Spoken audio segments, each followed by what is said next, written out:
शुरू करते हैं नया चैप्टर जो है 5 ईयर प्लान्स। ठीक है, अब इसमें क्या है, अब देखो हम लोगों ने पहले समझ लिया कि हमारी जो इकोनॉमी थी ना वो बहुत खराब हो चुकी थी। हम लोगों ने पिछले चैप्टर में क्या देखा कि जब हमारा देश आजाद हुआ था तब हमारे देश की हालत बहुत खराब थी। ब्रिटिशर ने हमारी तरह से लूट लिया, हमारी सारी इंडस्ट्री खराब कर दी, सब कुछ खराब, हमारी इकोनॉमी में कुछ नहीं था, ना की प्रोडक्शन हो पा रही थी, बहुत बुरे हालात हो गए। अब सरकार आई, सरकार आती है तो वो क्या देखती है कि भाई जो चीजें खराब हो चुकी है उन्हें सही किया जाए और जो चीजें सही है उसे और अच्छा किया जाए। अब सरकार ने क्या किया, यहाँ पे शुरू करते हैं काम। ठीक है, पहली बात आती है इकोनॉमिक प्लानिंग। इकोनॉमिक प्लानिंग का मतलब क्या होता है, एक सिस्टमैटिक तरीके से हमारी जो गवर्नमेंट अथॉरिटी है ना वो कुछ प्लान्स बनाएगी, कुछ प्रोग्राम्स बनाएगी, कुछ पॉलिसीज बनाएगी और उन्हीं सबको अचीव करेगी एक स्पेसिफाइड टाइम पीरियड के अंदर। तो उसे हम क्या कहेंगे, उसे हम कहेंगे इकोनॉमिक प्लानिंग। उस टाइम पर कौन सी गवर्नमेंट अथॉरिटी ने ऐसा किया था, दैट इज प्लानिंग कमीशन। ठीक है, तो प्लानिंग कमीशन आई, प्लानिंग कमीशन आने के बाद उसने ये सारे काम किए। प्लानिंग कमीशन कब आई, 1950 में, 1950 में प्लानिंग कमीशन आई और प्लानिंग कमीशन ने क्या किया, 5 ईयर प्लान्स लेकर आई। क्यों लेकर आई, क्योंकि हमें इकोनॉमिक ग्रोथ करनी थी। 5 ईयर प्लान मतलब हर 5 साल में ये कुछ ऑब्जेक्टिव रखते हैं और उन्हें अचीव करने की कोशिश करते हैं। ठीक है, प्लान पहला 5 ईयर प्लान कब हुआ था, 1951 में। प्लानिंग कमीशन कब आई थी, 1950 में। ठीक है, प्लानिंग कमीशन रिप्लेस कर नीति आयोग हुई, कब हुई, 2015 में। ठीक है, बात खत्म होगी। उसके अलावा हमारा लास्ट 5 ईयर प्लान कब था, 2012 में। क्या था, 2012 में हमारा लास्ट 5 ईयर प्लान। तो क्या इसका मतलब कि 1951 से लेकर 2012 तक सारे के सारे 5 ईयर प्लान से थे, मतलब 5-5 साल के ही थे क्या, उससे कम के भी थे, कम के भी थे।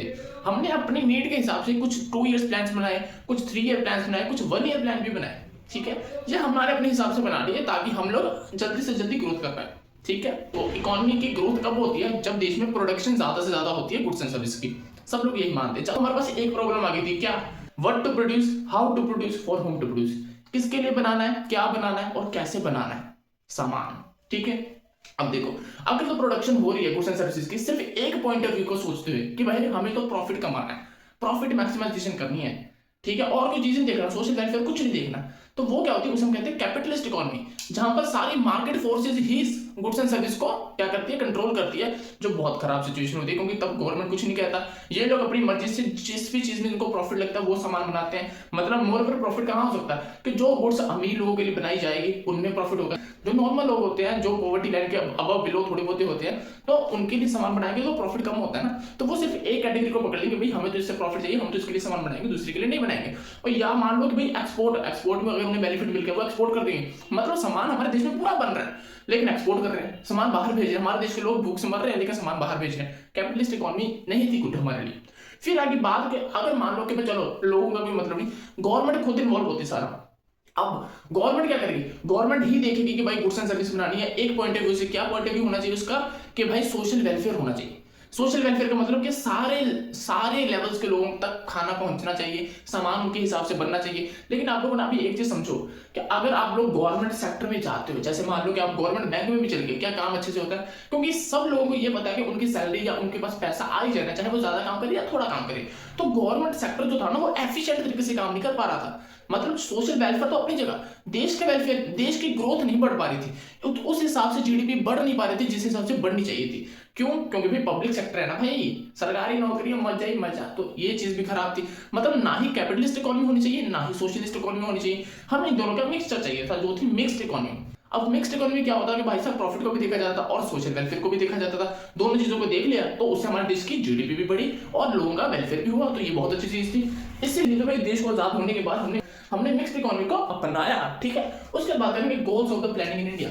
हमारे गोल्स क्या थे और हम लोगों ने क्या अचीव किया। तो goal of planning in India, क्या गोल्स थे हमारे, पहले थी जीडीपी ग्रोथ, जो सबसे इंपॉर्टेंट है, जो हर चीज में आएगा।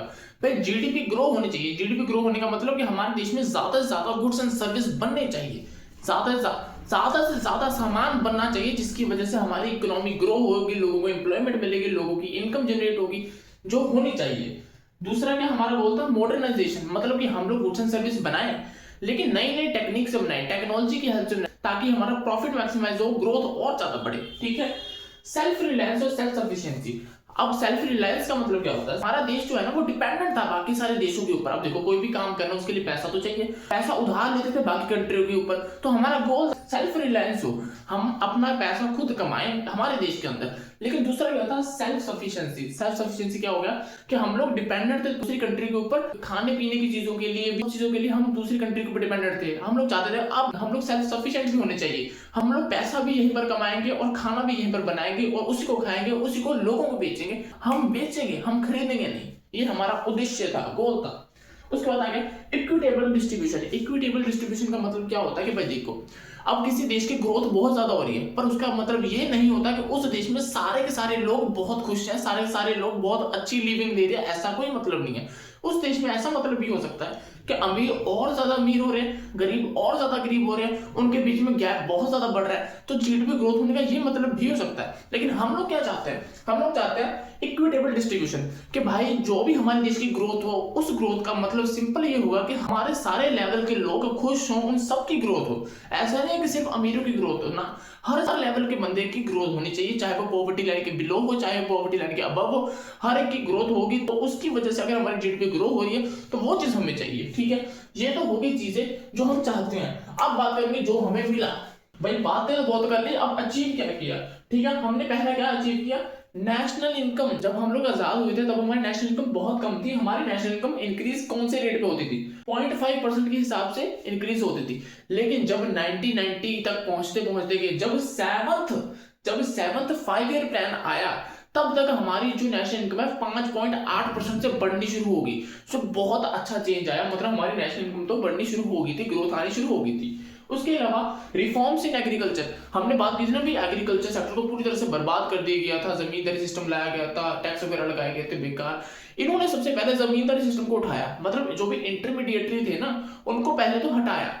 एक्चुअल में जो लोग काम कर रहे थे ना लैंड के ऊपर, उनको मालिक बना दिया। अब उन लोगों को मालिक बनाया तो गवर्नमेंट का उन दोनों का फेस टू फेस वार्तालाप हुई, ठीक है। तो गवर्नमेंट उनको क्या कर रही है, क्या करके बढ़ावा देगी कि भाई तुम ऐसा करो कि काम करो और ज्यादा प्रोडक्शन करो, हम तुम्हारे साथ हैं, हम पूरा बूस्टअप कर रहे हैं उनके एंड अच्छे से। उसके अलावा HYV सीड्स लेकर आए, जिसकी वजह से बहुत अच्छा चेंज आया, बहुत अच्छी प्रोडक्शन होनी शुरू होगी एग्रीकल्चर सेक्टर में, ठीक है। अलावा ग्रीन रेवोल्यूशन वगैरह आ गया था, बहुत अच्छा हो गया था, तो हमारी एग्रीकल्चर सेक्टर अच्छी हो गई थी। फिर आ गया growth and diversification of industries. हमने बात की थी ना कि हैंडीक्राफ्ट वगैरह वगैरह सारी इंडस्ट्री बर्बाद कर दी गई थी, कोटिंग इंडस्ट्री वगैरह वगैरह सारी रूट कर दी गई थी। लेकिन आजादी से लेकर 1990 तक पहुंचते पहुंचते हमारी इंडस्ट्रीज में बहुत अच्छा चेंज आया। हमारी काफी इंडस्ट्रीज जो लगनी शुरू हो गई थी, स्टील इंडस्ट्री वगैरह, उनमें बहुत ज्यादा अच्छी ग्रोथ होनी शुरू होगी। तो ये सारी चीजें मतलब इंडस्ट्रियल सेक्टर भी अच्छा होना शुरू हो गया। फिर आ गया सोशल इंफ्रास्ट्रक्चर। सोशल मतलब हम लोग ने बात की थी कि बर्थ रेट, डेथ रेट वगैरह बहुत बढ़ रही है और इन्फेंट मोर्टेलिटी रेट वगैरह बहुत ज्यादा बढ़ रही है। लेकिन हेल्थ फैसिलिटी को अच्छा करते करते हमारे वो सारे रेट को कम करना शुरू हो गया, जिससे लाइफ एक्सपेक्टेंसी बढ़नी शुरू होगी। तो ये सब कब तक हो रहा है, 1990 तक की बात कर रहे हैं। तो बताया इकोनॉमिक इंफ्रास्ट्रक्चर। इकोनॉमिक इंफ्रास्ट्रक्चर का मतलब क्या है, पैसों वाला इलाका, काम करने वाली जगह। जैसे मान लो कि बैंकिंग हो गया, इंश्योरेंस हो गया, टेलीकम्युनिकेशन हो गया, ये सारे सेक्टर वगैरह बहुत अच्छे कर दिए, इनमें ग्रोथ होनी शुरू होगी, लोग काम करने शुरू हो गए। उसके अलावा रेलवे किसने बनाई थी, अंग्रेजों ने। अब अंग्रेज भगा दिए तो रेलवे को चलाने के लिए लोग चाहिए, मतलब एम्प्लॉयमेंट अपॉर्चुनिटी बन गई हमारे लिए रेलवे, ठीक है। तो ये हो गया। उसके अलावा लास्ट में आ गया इंटरनेशनल ट्रेड। हम लोग पहले क्या करते थे, आजादी से पहले हम लोग एक्सपोर्ट करते थे किस चीज को, रॉ मटेरियल को, इंपोर्ट करते थे फिनिश गुड्स को। हमने ये सुन लिया, अब हम इसका उल्टा करना शुरू कर दिया, मतलब फिनिश गुड्स को हम एक्सपोर्ट करने लगे और इंपोर्ट करने लगे रॉ मटेरियल। हम फिनिश गुड्स को एक्सपोर्ट करने लगे, जिससे हमारी क्या होगी, जीडीपी बढ़नी शुरू होगी, ठीक है। बहुत अच्छे, ये सारी चीजें थी 5 ईयर प्लान का काम। लेकिन क्या इससे सब कुछ अच्छा हो गया, नहीं भाई। गरीबी नहीं हट पाई, महंगाई नहीं हट पाई, अनएम्प्लॉयमेंट भी नहीं हट पाया भाई, आज तक नहीं हट पाया। बहुत जोर लगा रही है, आज तक लगाते आ रहे हैं, नई नई पॉलिसी लेके आ रहे हैं, नहीं हो पा रहा है। अब ये सारी जो पॉइंट्स हैं, जितने भी पॉइंट्स हैं, ये आने वाले चैप्टर्स में बहुत ही डिटेल से समझाए जाएंगे, बहुत अच्छे से। अभी तक आप लोग ये वीडियो देख रहे हो तो लाइक कमेंट सब्सक्राइब कर दो भाई, थोड़ा तो बनता है भाई।